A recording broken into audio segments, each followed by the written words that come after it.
इसलिए दो प्रकार का ध्यान, आंख मूंदें तो भीतर भगवान और आंख खोलें तो बाहर भगवान। हमेशा भगवान की स्मृति बनी रहे, निरंतर भगवान की स्मृति बनी रहे। कितना बढ़िया साधन है। संपूर्णानंद जी महाराज कहते थे कि सारी सृष्टि भगवान है, ये तो अंतिम सत्य हुआ। आप दिन भर में कितने लोगों के संपर्क में आते हैं? क्या 1000 लोगों से संपर्क आप एक दिन में कर पाते हैं? क्या नहीं कर पाते हैं? बातचीत तो नहीं कर पाते इतने लोगों से। जब अरब खरब की सारी सृष्टि भगवान है तो तुम दिन भर में 1500 आदमी से भी मान लो व्यवहार करते तो क्या उतने को भगवान नहीं मान सकते? तो संपूर्णानंद जी महाराज कहते थे कि किसी को कहने की जरूरत नहीं है, कहोगे तो लोग तुम्हें पागल समझेंगे। निश्चय कर लो कि सवेरे जगने के बाद 1 घंटे तक जो भी मेरे सामने आएगा, मनुष्य पशु पक्षी कीट पतंग सबको नारायण कहकर हम मन ही मन प्रणाम करेंगे। सो के उठे, पत्नी सामने आ गई, नारायण। पुत्र सामने आए, नारायण। नौकर सामने आए, नारायण। और कोई चूहा बिल्ली सामने से निकल, नारायण। उसमें भेद नहीं। अब ऐसे दंडोत करने लग जाओ तो कहेंगे पागल हो गए हो क्या, सवेरे सवेरे उठ के पत्नी को लंबी दंडोत कर रहे हो? तो वो नाटक नहीं करना। भीतर से किसी को पता ना चले अपना साधन क्या कर रहे हैं हम, नारायण नारायण। फिर धीरे धीरे 2 घंटे का साधन बढ़ाओ। फिर धीरे धीरे प्रातःकाल जगने से लेकर सोने तक का अभ्यास कर लो।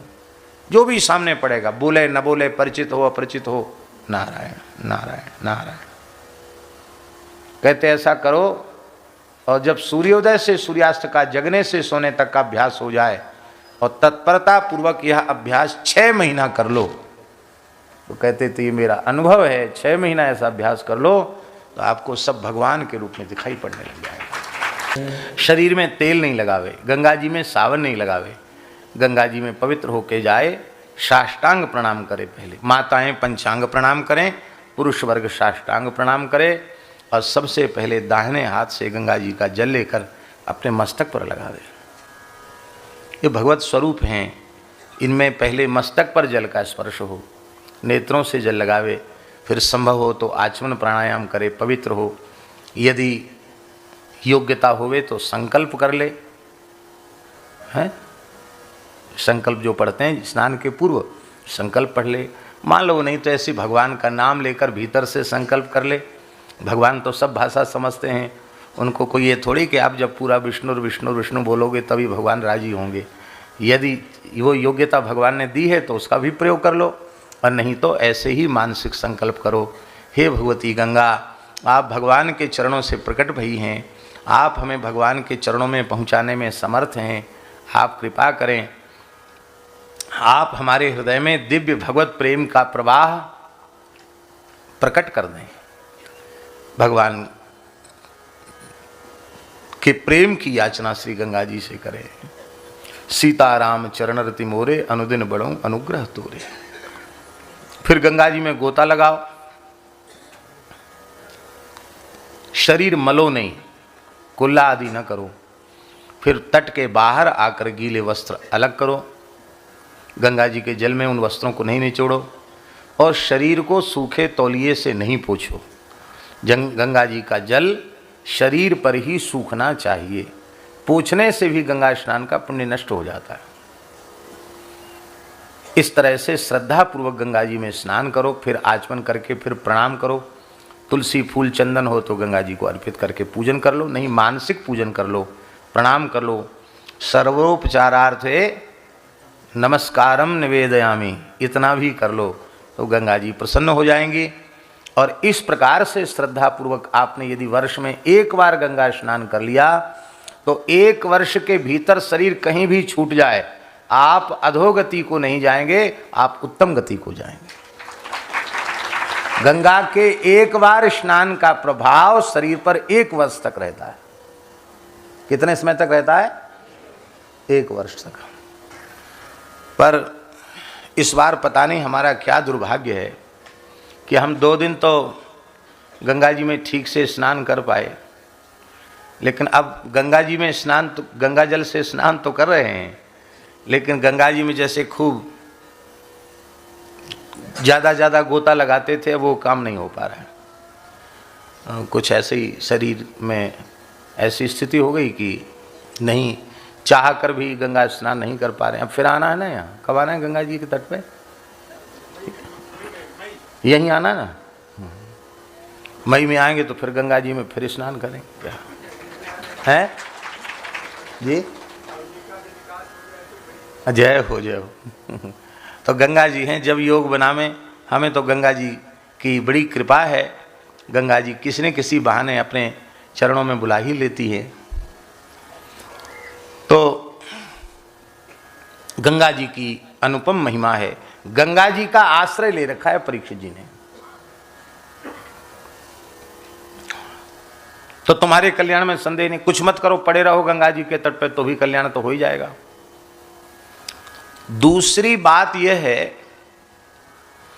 कि तुमने अपने चित्त की वृत्ति को शरीर संसार से हटाकर पूरी तरह भगवान में लगा दिया है। और ऐसा अंतःकरण जिस भाग्यशाली जीव का बन जाए, उसे गंगा जमुना जी की भी जरूरत नहीं। वो तो दुनिया के किसी कोने में हो, जिसकी चित्तवृत्ति शरीर संसार से हटकर भगवान में लग गई, उसका काम तो तत्काल बना बनाया है। तुम्हारे कल्याण में संदेह, तुम तो कल्याण के स्वरूप हो। ये बात हम नहीं कह रहे हैं, ये बात स्वयं परीक्षित कह रहे हैं। गंगाच देवी धृतचित्त मीशे, हमने गंगा जी का आश्रय ले रखा है और हमारे चित्त पर श्री कृष्ण प्रतिष्ठित हैं। हमारा चित्त पूरी तरह कृष्ण में लगा हुआ है। शरीर संसार में हमारा मन नहीं है। आशा जाकी जहां बसी तहां ताही को वास। दो कारण, गंगा जी का आश्रय और भगवान आपके हृदय में विराजमान है, आपकी वृत्ति भगवान में समर्पित है। तीसरा कारण यह है कि कोई भी एक महापुरुष, भगवत प्राप्त पुरुष किसी जीव के कल्याण का भीतर से संकल्प कर ले तो वह जीव सर्व साधन शून्य हो तो भी उस जीव के कल्याण में संदेह नहीं है। एक समर्थ पुरुष भीतर से निश्चय कर ले कि इस जीव का कल्याण होना चाहिए, कल्याण हो गया उसका। अरे महाराज हम क्या कहें, मनुष्य तो मनुष्य, महापुरुष संकल्प कर लेते हैं तो भोग योनि में पड़े हुए, पशु योनि में पड़े हुए जीवों का भी कल्याण हो जाता। आप सोचो,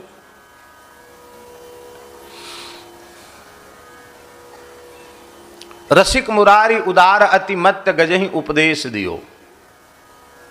हमारे वृंदावन के एक बड़े दिव्य महापुरुष हुए हैं श्री रसिक मुरारी जी महाराज, जिनको रसिकानंद प्रभु कहा जाता है।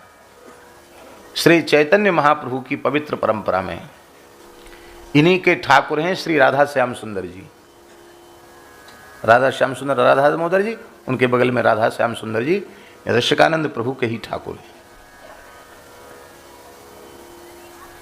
उनके गुरु जी का स्थान था बंगाल में। मुसलमानों का काल तो था ही, मुगल शासन था, तो वहाँ बंगाल का जो नवाब था, मुस्लिम नवाब, उसने ठाकुर जी की सारी भूमि को उसने छीन लिया था। पहले राजाओं ने, हिंदू राजाओं ने भूमि दी थी ठाकुर जी को, वो सब उसने छीन ली। अब हजारों की संख्या में गाय थी उन संत के पास, और संत भी बहुत थे, तो बड़े दुखी हो गए वो कि भगवान की वस्तु छिन गई, और फिर इतनी गाय, इतने संत, इतने ब्राह्मण, इनका क्या होगा। उन्होंने अपने शिष्य रसिक मुरारी जी को बुलवाया और वो वहाँ पहुँचे तो बोले हम नवाब से बात करेंगे। तो नवाब बड़ा दुष्ट था, उसने क्या किया, उसके हाथी था, नवाब के हाथी बहुत विशेष हाथी था, और उस हाथी को नशा पिला के पागल कर दिया गया और उस खूनी हाथी को इनके ऊपर छोड़ दिया गया। पहले पालकी भेज के बादशाह ने, नवाब ने बुलवाया, और पालकी में बैठ के रसिकानंद प्रभु आए, और वो पहले से कहारों को पता था कि हमें क्या करना है, हाथी चिंघाड़ता हुआ आया, पागल हाथी, और तुरंत वो डोली पालकी छोड़ के चले गए, भाग गए। एक तो हाथी, फिर उसको अशुद्ध वस्तु पिला करके उसकी बुद्धि को पागल कर दिया गया, तो स्वाभाविक वो मार डालेगा इसको और हमारा कंटक कट जाएगा। लेकिन आप पालकी से बाहर उतर करके खड़े हुए, आपकी करुणा भरी दृष्टि उस हाथी पर पड़ गई। पता नहीं कौन से पाप किए होंगे, तब तो हाथी की योनि में गया, दुष्टों की संगति में रहा। इस बेचारे को क्या पता कि मदिरा पीने की चीज़ है कि नहीं, घड़े घड़े मदिरा पिला के इसको पागल बना दिया गया है। इसके ऊपर भगवान की कृपा होनी चाहिए। उनका हृदय भरा आया करुणा से, और उन्होंने केवल मुस्कुराते हुए कहा, हाथी चिंघाड़ रहा था, कहा, कृष्ण कृष्ण कहो, छाड़ो गज तन तम। इस हाथी के शरीर का तमोगुण त्याग दो, कृष्ण कृष्ण कहो। क्या कहा? कृष्ण कृष्ण कहो, हाथी की योनि का तमोगुण छोड़ दो। एक समर्थ पुरुष की वाणी प्रकट हुई और उसका तमोगुण पता नहीं कहाँ चला गया। उस हाथी को कई जन्मों की सुधि आने लग गई, और अब वह रो पड़ा अपने पाप कर्मों की याद करके। उसको रोते हुए देखकर आपने बड़े स्नेह से उसके आंसू पोंछे, उसके सिर पर अपना हाथ पधराया और कहा, कोई बात नहीं, तुम्हें अपने किए हुए का पश्चाताप है तो तुम्हारे सब पाप अब नष्ट हैं। कृष्ण बड़े करुणामय हैं, भगवान पतित पावन हैं। अब तो हाथी अपनी भाषा में रोकर बोला, महाराज मैं आपकी शरण में हूँ। अपनी सूंड से महाराज के चरण की रज उसने लेकर अपने मुख में डाली, मस्तक पर लगाई। संत ने कृपा की, कान में भगवान का नाम सुनाया, गले में तुलसी धारण कराई और उसको शिष्य बना लिया हाथी को। उसका नाम रखा गज गोपाल दास। क्या नाम रखा? उसका नाम रखा गज गोपाल दास। और वे गज गोपाल दास भी सिद्ध महात्मा हो गए। और एक विशेष बात है, वो जमात चलती थी ना रसिक मुरारी जी की, उस जमात का महंत भी उसी को बना दिया। बाद में बोले भाई महंत सबसे मजबूत होना चाहिए, तो किसी और साधु को महंत नहीं बनाया, उस गज गोपाल दास हाथी को ही जमात का महंत। सब संप्रदाय के लोगों को बुलाकर चादर विधि उसी की कर दी। महंत जी महाराज। कहाँ है जमात के महंत? कौन है? बोले ये है महंत जी महाराज। आप सोचिए, पशु पक्षी भी संत की कृपा करुणा भरी दृष्टि पाकर धन्य हो जाते हैं। और हे परीक्षित, तुम कितने भाग्यशाली हो। पूरे ब्रह्मांड की विशिष्टतम विभूतियां एक साथ यहां बैठी हैं और सबके सब संकल्प करके बैठे हैं। जब तक परीक्षित को भगवान श्री कृष्ण के चरण कमल प्राप्त नहीं हो जाते, तब तक हम लोग यहां से हिलेंगे भी नहीं। इतने संतों ने तुम्हारे कल्याण का संकल्प कर लिया है, तुम्हारे कल्याण में संदेह कहां है?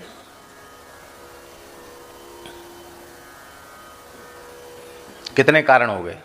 गंगा जी, श्री कृष्ण में चित्तवृत्ति का लग जाना, संतों का तुम्हारे कल्याण के लिए किया गया संकल्प, और चौथा कारण है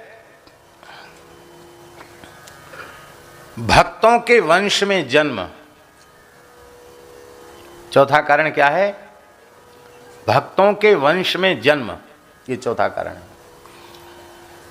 प्रहलाद जी ने भगवान नरसिंह से कहा कि आप ज़्यादा ही पीछे पड़े हैं कि कुछ न कुछ मांग लो, तो ऐसा करो कि हमारे पिताजी ने आपका बहुत अपराध किया, निंदा की है, तो उनकी सद्गति हो जाए। भगवान हंसने लगे। भगवान ने कहा, अरे प्रहलाद, तुम्हारे जैसा भक्त पुत्र जिस घर में जन्म ले ले, त्रिसप्तभि पिता पूतः पितृभि सहते नघ, यत साधुस्य कुले जातो भगवान वही कुल पावना। 21 पीढ़ी तर जाती हैं और तुम तो कुल पावन हो। केवल प्रहलाद जी के जैसा भक्त प्रकट हो जाए तो 21 पीढ़ी तर जाती हैं। और प्रहलाद चरित्र कहने के बाद नारद जी ने कहा है कि गृहस्थ भक्तों में प्रहलाद जी से श्रेष्ठ भक्त नहीं। हे पांडवों, तुम उनसे भी अधिक भक्त हो, प्रहलाद जी से अधिक भक्ति है तुम्हारी। और विरक्त भक्तों में नारद जी से श्रेष्ठ कोई भक्त नहीं। नारद जी कहते हमसे भी अधिक भाग्यशाली हो तुम लोग। सप्तम स्कंद में 2 बार नारद जी ने यह बात कही है। यूयम नलोके बत भूरि भागा लोकम पुनाना मुनयो भियंती येषाम गृहाना वसतीति साक्षात गूढ़म परब्रह्म मनुष्यलिंगम। इतने भक्त, एक प्रहलाद जी जैसा भक्त हो जाए तब कल्याण हो जाता है 21 पीढ़ी का। और यहाँ तो तुम्हारी दादी कुंती भक्त, द्रौपदी भक्ता, तुम्हारी माता उत्तरा भक्ता, तुम्हारे पिता अर्जुन भक्त, युधिष्ठिर भक्त, नकुल भीमसेन, सब कुछ भक्त ही भक्त हैं, पूरा खानदान भक्त है। और तुम स्वयं मेरे प्राण प्यारे भक्त हो, तो तुम्हारे कल्याण में संदेह कहां। 5वां कारण, जिस जीव को भगवान का साक्षात्कार हो जाए उसका परम कल्याण हो जाता है। इतना ही नहीं, भगवत साक्षात्कार संपन्न जो महापुरुष हैं उनसे जिसका संपर्क संबंध हो जाता है, संवाद हो जाता है, उसका भी कल्याण हो जाता है। हमने प्रामाणिक लोगों से सुना है कि कई बार सामान्य से सामान्य जीवों के साथ भी सेठ जी बातचीत कर लेते थे। क्यों कर लेते थे?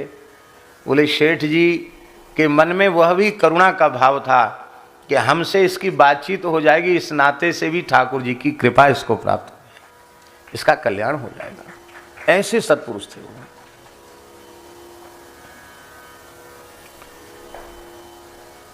जिन चितये प्रभु जे प्रभु हेरे ते सब भये परम पद योग। और परीक्षित इतने भाग्यशाली हैं महाराज। ध्रुव जी को तो 5 वर्ष की आयु में 6 महीने की अल्प अवधि में भगवान का दर्शन हुआ। परीक्षित जी को तो गर्भ में ही भगवान का दर्शन हो गया। 1 क्षण 2 क्षण के लिए नहीं, 9 महीने तक भगवान का दर्शन गर्भ में किया परीक्षित जी ने। और जब गर्भ के बाहर आए तो ब्रह्मास्त्र के प्रभाव से एक बार तो मृत्यु हो गई थी। और जब उत्तरा ने रुदन किया, भगवान श्री कृष्ण प्रकट भये और उन्होंने परीक्षित को अपनी गोद में रखकर कहा कि यदि अर्जुन में मेरी निष्कपट प्रीति हो तो ये बालक जीवित हो जाए।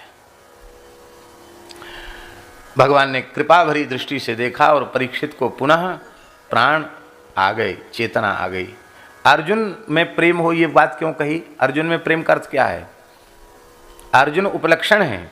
मेरी भक्तों में निश्चल निष्कपट प्रीति हो तो ये बालक जन्म हो जाए, जीवित हो जाए। और परीक्षित ने नेत्र खोल दिए। कितने भाग्यशाली हैं, पेट में दर्शन और बाहर जब जन्म लिए तो संसार को देखा ही नहीं। सबसे पहले चेतना आई और आंख खोली तो किसको देखा? श्री कृष्ण को देखा। ये तो तुम सब जीवों के प्रतिनिधि बनकर उन सबके कल्याण का साधन का जो पथ है उसको प्रशस्त कर रहे हो इस संवाद के रूप में। इसलिए राजन, हम बहुत प्रसन्न हैं तुम्हारे इस प्रश्न को सुनकर के कि मरने वाले को क्या करना चाहिए।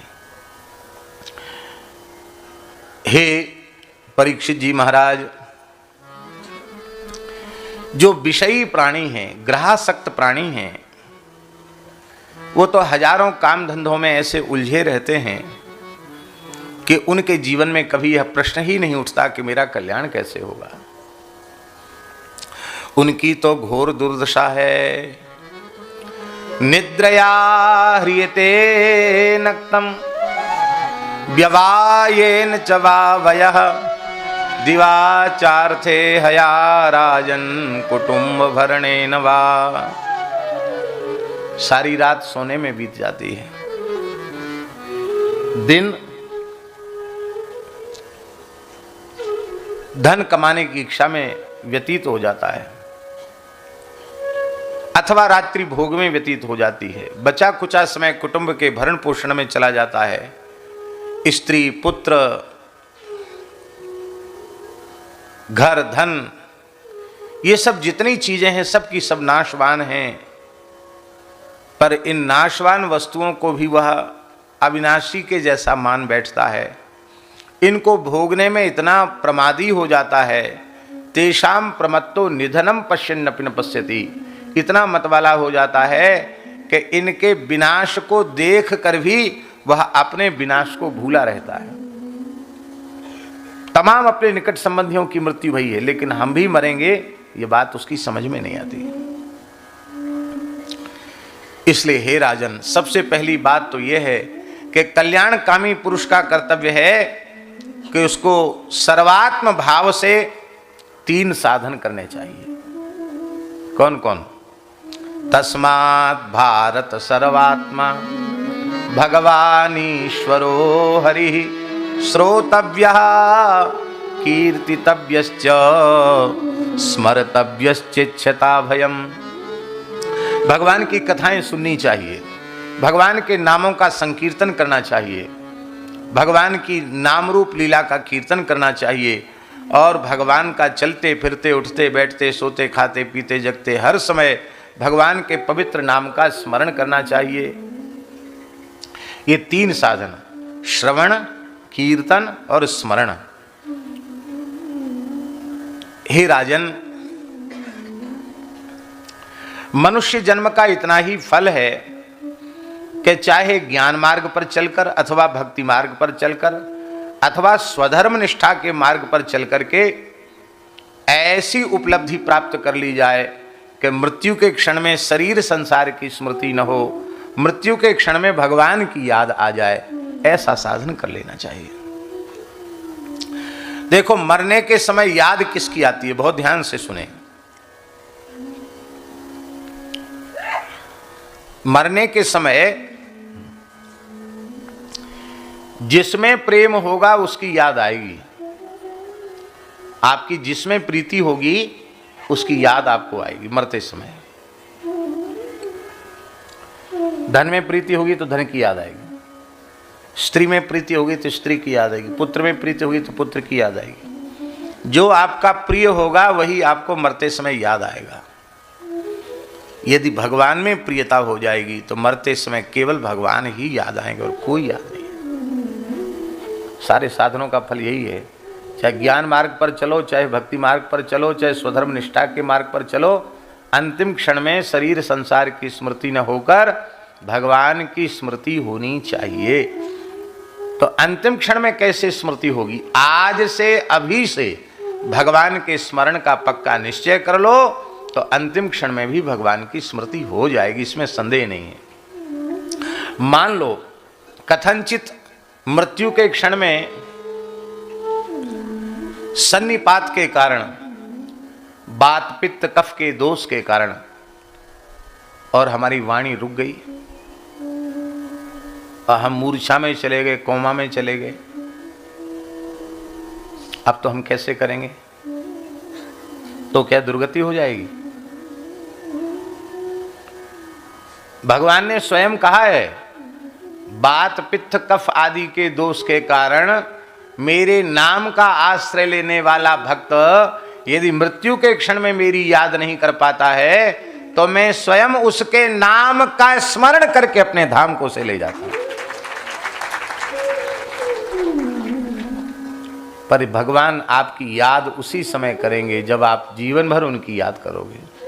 इसलिए भाई, भगवान को भजने वाले हर समय मुनाफे में हैं और भगवान को न भजने वाले हर समय घाटे में। घाटे का काम क्यों करना, मुनाफे का काम करना। लाभ की किचु हरि भगति समाना, भगवान की भक्ति के समान कोई लाभ नहीं है, दूसरा लाभ नहीं है। मनुष्य जन्म का चरम फल यही है, भगवान में प्रेम हो जाए। बोलो भक्तवत्सल भगवान की। यहां 3 जो साधन हैं, उस 3 साधनों में कीर्तन अंगी है, श्रवण और स्मरण ये दोनों उसके अंग हैं। श्रवण का फल कीर्तन और स्मरण का फल भी कीर्तन।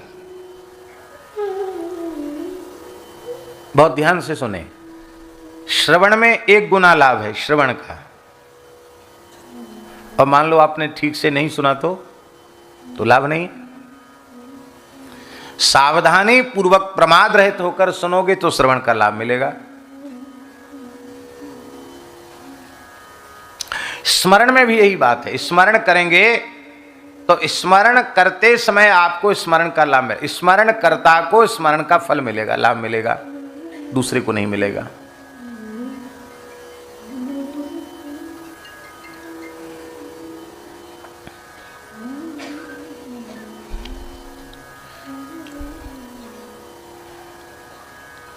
स्मरण में भी तन्मयता जरूरी है, तन्मयता नहीं होगी तो उतना लाभ नहीं मिलेगा। पर जब व्यक्ति प्रेम विभोर होकर कीर्तन करता है तो उसको तिगुनी भक्ति उसकी हो जाती है। एक तो जो कुछ बोल रहा है उसका श्रवण, तो श्रवण भक्ति हो गई।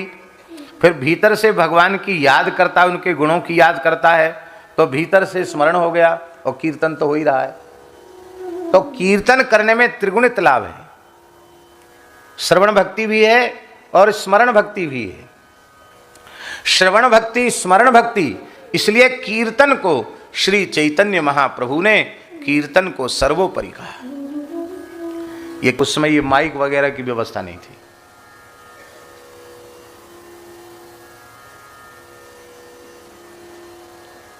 तो जिस दिन जन्म था उस दिन पंडित जी बोले हम बाबा जी उठ जाएंगे तभी जाएंगे हम। तब वो वहीं बैठ कर रुक गए और महाराज जी जब उठे तो उन्होंने साष्टांग प्रणाम किया। अरे व्यास जी आप क्या कर रहे हो?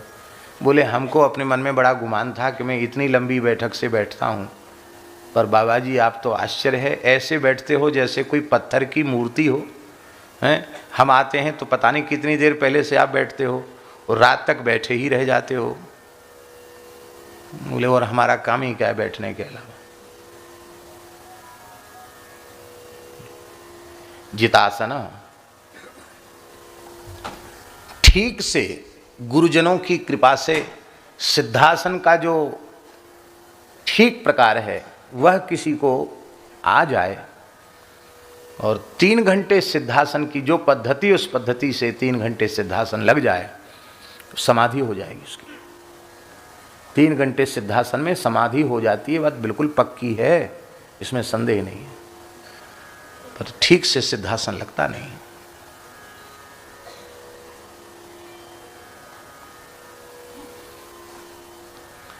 अभी भी हमारे यहां महात्मा हैं 2-2, 3-3 दिन एक आसन से बैठे रह जाते हैं, मलुकपीठ में ही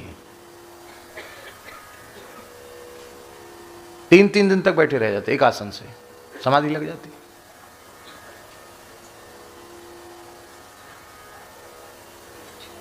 और हम समझते हैं कि ब्रज में उनको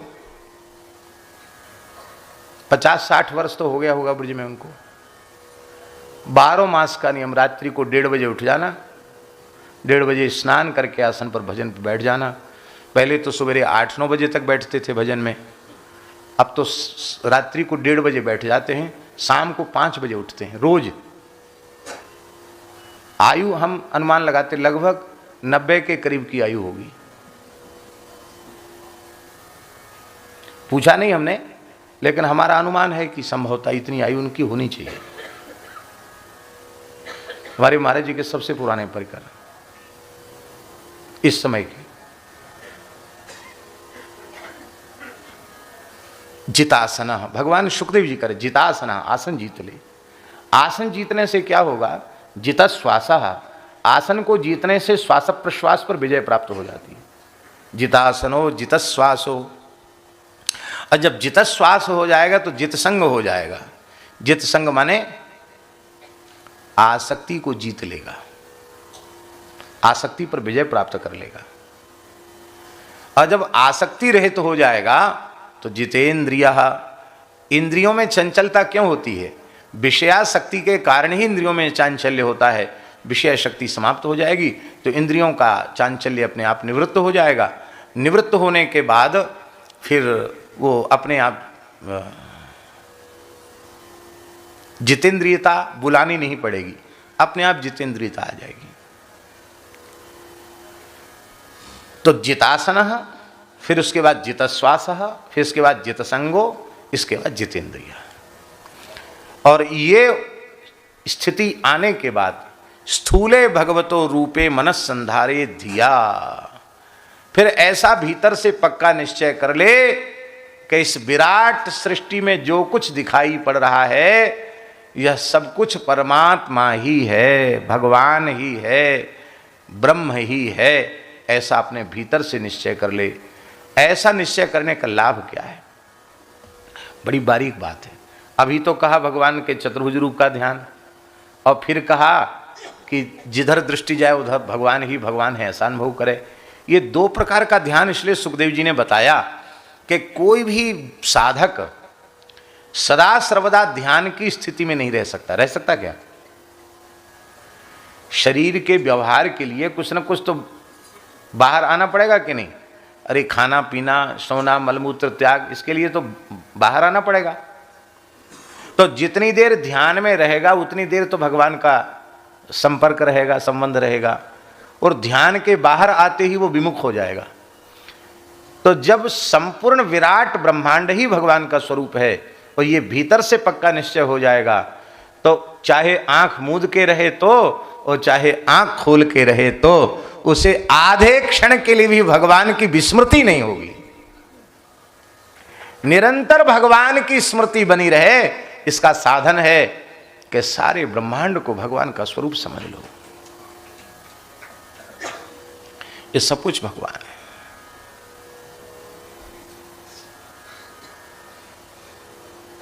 पहाड़ दिखाई पड़े, वाह भगवान विराट पुरुष की अस्थियां कितनी सुंदर है। वृक्ष दिखाई पड़े, भगवान की रोमावली कितनी सुंदर है। मेघ दिखाई पड़े, भगवान के केश कितने सुंदर हैं। बिजली की चमक दिखाई पड़े, भगवान की दंत पंक्ति की चमक कितनी प्यारी है। जो भी सूर्य दिखाई पड़े, भगवान के नेत्र कितने प्रकाशमान हैं।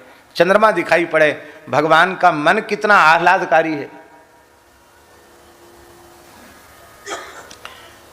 जिधर दृष्टि जाए उधर भगवान का श्रीअंग दिखाई पड़े अथवा भगवान ही दिखाई पड़े। नदी के रूप में भगवान, समुद्र के रूप में भगवान, वृक्ष के रूप में भगवान, पशु पक्षी के रूप में भगवान, सब कुछ भगवान है। और कितना सरल साधन है, कुछ करना नहीं है, केवल नारायण नारायण नारायण भीतर से करना है, इतने से भी हो जाएगा। सहज अभ्यास अथवा राम राम, जो भी आपको जिसमें आपकी सहूलियत हो, राम राम, कृष्ण कृष्ण, नारायण। उन्होंने जो बात कही वो हम आपको बता रहे, नारायण नारायण नारायण नारायण नारायण, सब भगवान का स्वरूप है। इससे बड़ा लाभ क्या होगा कि गुण दोष की दृष्टि मिट जाएगी, और गुण दोष की दृष्टि मिट जाएगी तो बस यही सबसे बड़ी उपलब्धि है। सर्वत्र भगवान दिखने लग जाएंगे, फिर न कहीं गुण न कहीं दोष, केवल भगवान ही भगवान दिखने लगेंगे। इस प्रकार से यह साधन श्री सुखदेव जी महाराज ने बताया। वैराग्य का भी वर्णन किया और भगवान के स्थूल सूक्ष्म स्वरूप की धारणा, सद्या मुक्ति, क्रम मुक्ति, इनका भी बड़ा सुंदर श्री सुखदेव जी महाराज ने विवेचन किया है। आज हम आ रहे थे तो रास्ते में हमको वो जो गाड़ी चला के लाए, उन्होंने कहा कि आज बालकों में बड़ा उत्साह है, वो सब 2 बजे आ जाएं। बोले छोटे छोटे बालक श्रृंगार करके आने का मन है सबका, छोटे बच्चों का तो भैया 2 बजे से मत बुलाना, नहीं तो वो यहीं सो जाएंगे। अभी थोड़ी देर, तो 2 तो बजने वाला ही है थोड़ी देर में, तो आचार्य जी जब कहें तब उन बालकों का मन रह जाएगा। अब सावधानी से आप लोग श्रवण करें। इस द्वितीय स्कंध के द्वितीय अध्याय के अंतिम श्लोक में श्री सुखदेव जी ने फिर एक श्लोक में भगवत प्राप्ति बताई। कल कुंती जी ने एक श्लोक में भगवत प्राप्ति का साधन बताया था, आज सुखदेव जी उसी पर मोहर लगा रहे हैं। एक श्लोक में भगवत प्राप्ति का साधन, बहुत बढ़िया श्लोक है। द्वितीय स्कंध के द्वितीय अध्याय का 37वां श्लोक।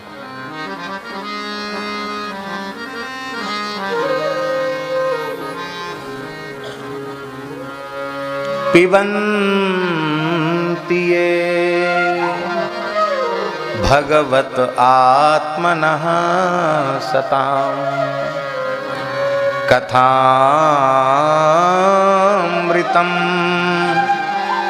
श्रवणपुटेषु संभृतम् पुनन्ति ते विषय विदूषिताशयम्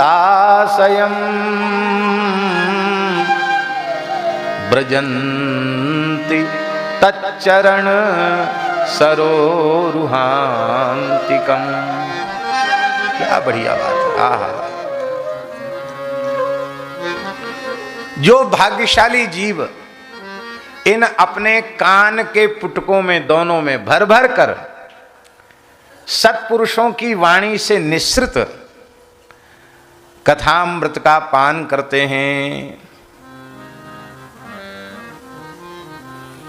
वो विषय से अत्यंत दूषित हो रहे चित्र को निर्मल बना देते हैं और उनके निर्मल हृदय में भगवत प्रेम प्रकट हो जाता है और उनका वो ऐसा सद्भाग्य प्रकट हो जाता है कि तदंतिकम चरण सरोरुह व्रजंती, भगवान के चरण कमलों तक वे पहुंच जाते, इसी जन्म में इसी शरीर से भगवान के चरणों तक पहुंच जाते। यहां सताम ये विशेषण है, सत्पुरुषों के मुख से निःसृत। ये बार बार जहां कहीं श्रवण की बात कही गई वहां सताम विशेषण प्रायः सब जगह आया है। उसका कारण यही है कि देखिए,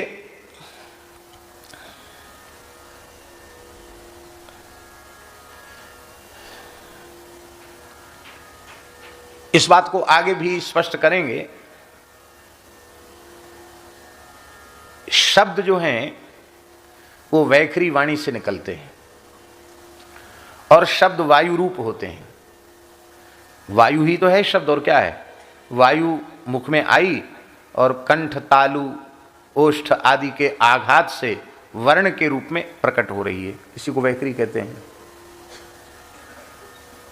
मनः कायाग्नि माहंती सप्रेरेति मारुतम मारुतस्तूरस्य चरण बंद्रम जनते स्वरम प्रातः सवन योगंतम इत्यादि प्रकार से महर्षि पाणिनि जी ने कहा है।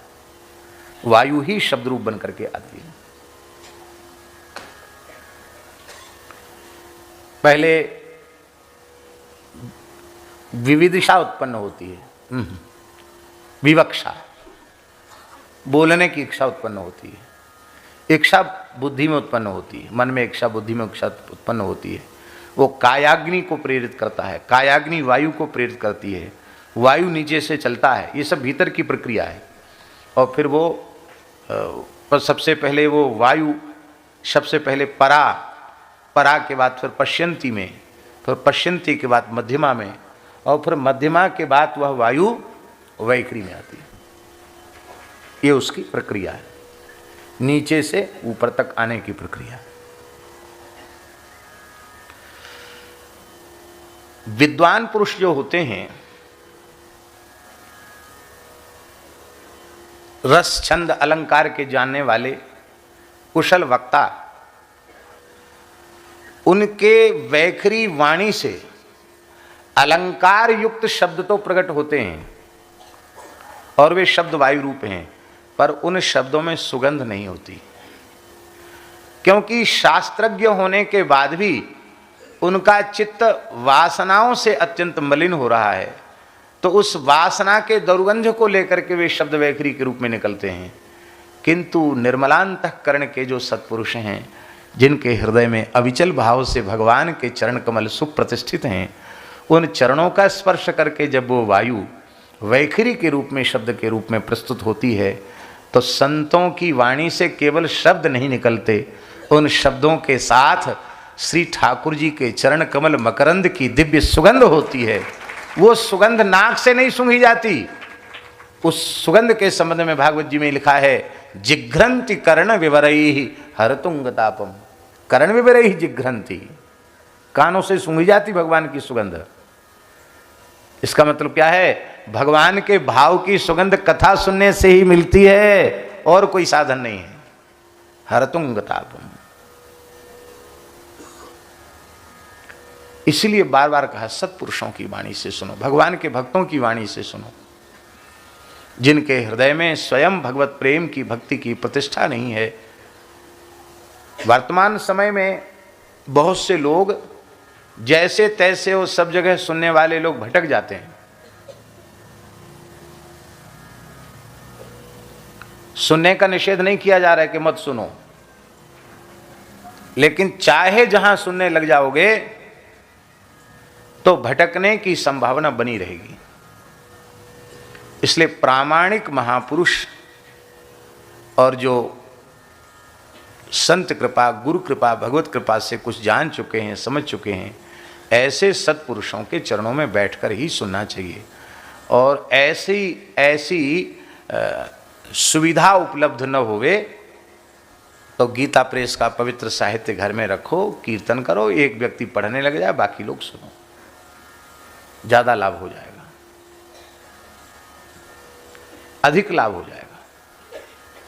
हम मना नहीं करें कि कथाएं नहीं होनी चाहिए, खूब कथाएं हों, लेकिन धीरे धीरे कथाओं में जो स्थिति आ गई है, आप लोग तो बहुत भाग्यशाली हैं और बड़े ऊंचे सत्संगी हैं, बड़ी मर्यादित यहाँ सत्संग की गोष्ठी हो रही है।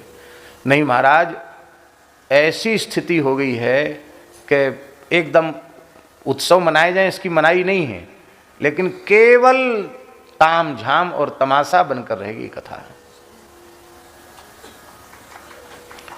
वक्ताओं के साथ झांकी वाले भी चलते हैं झांकी वाले। अरे सीधी रासलीला मंडली ले चलो ना, बढ़िया, सबसे अच्छी। एक समय कथा हो, एक समय रासलीला हो, क्या परेशानी है? कथा तो कथा रही आवे।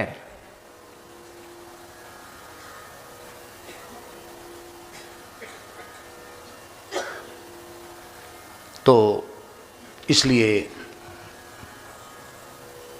बहुत आवश्यक है सत्पुरुषों की वाणी से सुना जाए, भगवत भक्त की वाणी से। श्री भगवत ऋषि जी महाराज कहते, प्रथम सुने भागवत भक्त मुख, प्रथम सुने भागवत भक्त मुख भगवद वाणी, द्वितीय आराध है व्यास, द्वितीय आराध है भक्ति व्यास नव भांति बखानी, तृतीय करे गुरु समुझ दक्ष सर्वज्ञ रसीलो, चौथे होए विरक्त वसे बनराज जसीलो, पांचे भूले देह सुधि, छठे भावना रास की, सातें पावे रीत रस श्री स्वामी हरिदास की। ये पद्धति भक्त की वाणी से, संत की वाणी से। संत की वाणी कितनी प्रभावशाली होती है। आपने वृंदावन में एक मंदिर देखा है, लाला बाबू का मंदिर, देखने योग्य मंदिर है। कलकत्ता के थे लाला बाबू, बेलगछिया के थे क्या? बेलगछिया क्षेत्र में भी उनकी कोठी है, शायद वहां के रहे होंगे। बंगाल के बड़े अमीर आदमी थे सेठ लाला बाबू, जिनका मंदिर हमारे मोहल्ले में ही है, पास में ही है लाला बाबू मंदिर। लाला बाबू के मंदिर में कथा हो रही थी। बहुत अच्छे संत थे, निम्बार्क संप्रदाय के बाबा श्री हंसदास जी, उनकी कथा हो रही थी। और वृंदावन में शाह विहारी मंदिर है, टेढ़े खंभा वाला मंदिर। शाह विहारी मंदिर के जो मैनेजर थे, मालिक थे ऐसा समझो, उनकी सिठानी वो कथा में आई। और माइक तो थे नहीं उस जमाने में, बड़े अमीर थे वो लोग, लखनऊ के रईस लोग तो प्रसिद्ध ही हैं। तो वो सिठानी जो आई, वो थोड़ा शरीर भी स्थूल था, गहने खूब पहने हुई थी। तो कथा में आई तो छम छम छम करती हुई आई, तो श्रोताओं का ध्यान आकृष्ट हुआ। हंसदास जी भी वृद्ध संत थे, उनका भी ध्यान आकृष्ट हुआ। उन्होंने देखा तो बड़ा उनको विक्षेप लगा कि कथा में ये क्या। आई थी तो चुपचाप बैठ जाती, पीछे आई और सबसे आगे बढ़ी चली आ रही। आकर प्रणाम किया, लोगों ने महाराज ये सिठानी है बहुत बड़ी, प्रणाम किया। और बाबा जी तो बाबा जी ठहरे, उनके पता नहीं मुंह से क्या निकल गया। हंसदास जी के मुंह से निकला,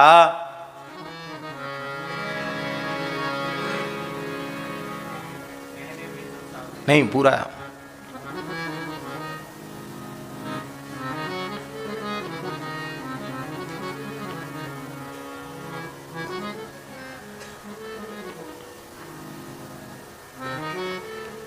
बड़ा सुंदर उनका वाक्य है कि इस मलमूत्र के शरीर को तुमने सजा रखा है, ये मलमूत्र का बर्तन है। यह तन मल को भाड़ो, ये मल का बर्तन है, इसमें मल भरा हुआ है। और इस मल के बर्तन को तुमने रेशमी साड़ी, सोना, चांदी, हीरे जवाहरात से सजा रखा है।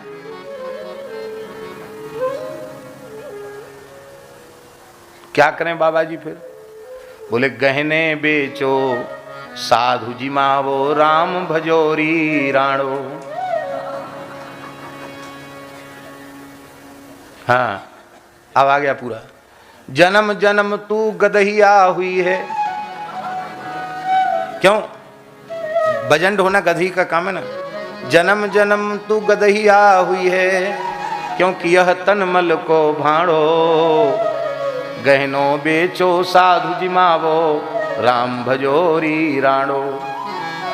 अब संत का उससे कोई द्वेष था क्या? द्वेष तो नहीं था, पर उनको पता नहीं मुंह से वाणी निकल गई, और वो वाणी निकली तो उसका प्रभाव ऐसा हुआ कि बात लग गई, और उसने तत्काल सारे गहने उतार करके बेच दिए, और पूरा झरा भंडारा करके बोले अब मैं वृंदावन के बाहर नहीं जाऊंगी। और महाराज भजन करके सिद्ध हो गई वो बाई। बाद में उनके पति ने, सेठ ने भी घर छोड़ दिया, वो भी भजन किए, और उन्होंने भी हंसदास जी से दीक्षा ली। उन्होंने कहा संग संग नहीं रहोगे, क्योंकि आसक्ति नहीं जाएगी तुम लोगों की। तो एक ने गिरिराज जी में रहकर भजन किया, तो दूसरे ने बरसाने में रहकर भजन किया, और अंत में भजन करते करते ब्रज प्राप्ति की। हमारे कहने का प्रयोजन है, संतों की वाणी इतनी प्रभावशाली होती, वे खींच कर भी कुछ कह दें तो उससे भी बात बन जाती।